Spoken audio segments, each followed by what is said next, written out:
Hello বন্ধুরা, অনুশ্রী কিচেনে সবাইকে স্বাগতম। আজকে আমরা একটা নতুন রেসিপি নিয়ে চলে এসেছি, চিংড়ি মাছ দিয়ে কচুর শাক।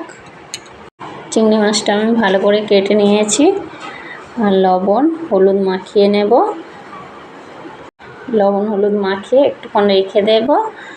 আর বন্ধুরা যারা কচুর শাক খেতে ভালোবাসে না, তারা এইভাবে চিংড়ি মাছ দিয়ে বানিয়ে খেয়ে দেখতে পারেন, খুব ভালো লাগে খেতে। খুব সহজভাবে খুব তাড়াতাড়ি রান্না হবে, খুব কম মশলা দিয়েই এই কচু শাকটা বানানো হবে আজকে। চলো আমরা এবারে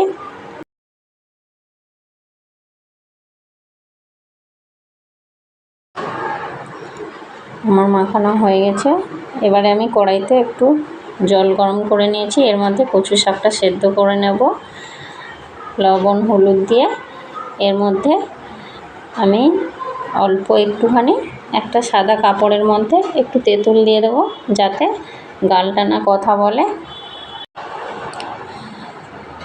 এই যে বন্ধুরা দেখতে পাচ্ছেন, আমি হাতের মধ্যে একটা সাদা কাপড়ের মধ্যে তেঁতুল নিয়ে ঢাকা দিয়ে সেদ্ধ করে নেব। হয়ে গেছে আমার কচু শাকটা সেদ্ধ। এবারে আমি কচু শাকটা ঢেলে নেব। প্রথমে আমি চিংড়ি মাছগুলো ভেজে নেব লাল লাল করে একটু। চিংড়ি মাছগুলো খুব বড় বড় সাইজের, দেখতে পাচ্ছেন বন্ধুরা, খুব ভালোও লাগে। আমার মেয়ে চিংড়ি খেতে খুব ভালোবাসে। যে আমার চিংড়ি মাছগুলো লাল লাল করে ভাজা হয়ে গেছে। এবারে আমি চিংড়ি মাছগুলো তুলে নেব।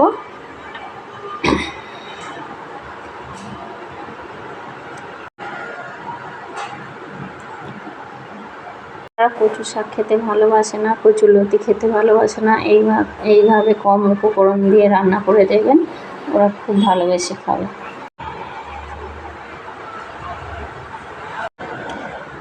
কড়াইতে আমি তেল দিয়ে দিয়েছি। এখানে আমি কালো জিরে ফোড়নে দেবো, শুকনো লঙ্কা ফোড়নে দেবো।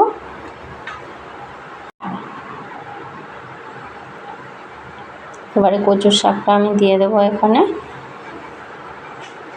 দিয়ে ভালো করে নাড়াবো কচুর শাকটা। কটা কাঁচা লঙ্কা চেলা দেবো আমি, আপনারা আপনাদের ঝাল বুঝেই দেবেন। আমরা কাঁচা লঙ্কা খাই, তাই এখানে কাঁচা লঙ্কাই ব্যবহার করেছি। ভালো করে নাড়িয়ে চাড়িয়ে জলটা শুকনো অবধি অপেক্ষা করবো। হয়ে গেছে। এবারে আমি চিংড়ি মাছগুলো দিয়ে দিলাম, অল্প সামান্য একটু চিনি দিলাম, দিয়ে ভালো করে নাড়িয়ে শুকনো হয়ে গেছে যেহেতু, আমাদের কচুর শাক আজকে রেডি হয়ে গেছে। আজকে আমাদের কচু শাক হয়ে গেছে। এবারে আমি কচু শাকটা ঢেলে নেব।